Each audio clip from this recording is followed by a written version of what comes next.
كان يا مكان يا سادة يا كرام في وردة حلوة قوي، لونها وردي ومنظرها يفتح النفس، عايشة وحدها في وسط صحراء قاحلة ما فيهاش غير شمس نار ورملة ناشفة.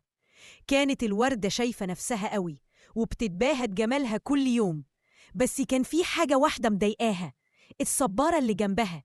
كانت شايفة الصبارة دي قبيحة، خضرة ومليانة شوك ومش شبهها خالص. كل يوم تبصلها وتقول لها: ياي ايه البشاعة دي؟ انتي من كوكب تاني ولا ايه؟ بصيلي كده، انا وردة متفتحة وجميلة، وانتي حاجة كده ما تشوفهاش العين. الصبارة كانت بتسكت ولا بترد بكلمة، بس جواها كانت زعلانة.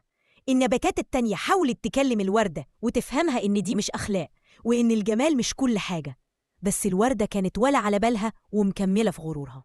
لحد ما جه الصيف والشمس بقت نار جولعة ومفيش نقطة مية في الصحراء. الوردة بدأت تذبل، أوراقها نشفت ولونها بهت ومبقاش فيها نقطة حياة. قربت تموت من العطش.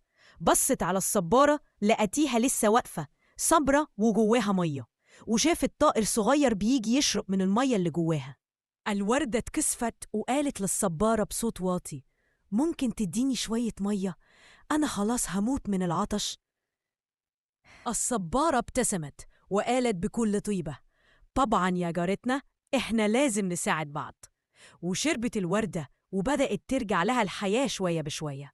ومن ساعتها الوردة اتعلمت الدرس، إن الشكل مش كل حاجة، وإن ممكن اللي بتستقل بيه النهاردة يبقى سبب نجاتك بكرة.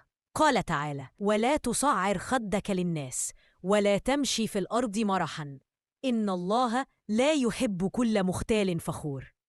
لو عجبتكم القصة ما تنسوش تعملوا لايك واشتراك عشان تشوفوا قصص جديدة، وقولولي شايفين تصرف الوردة صح ولا لأ.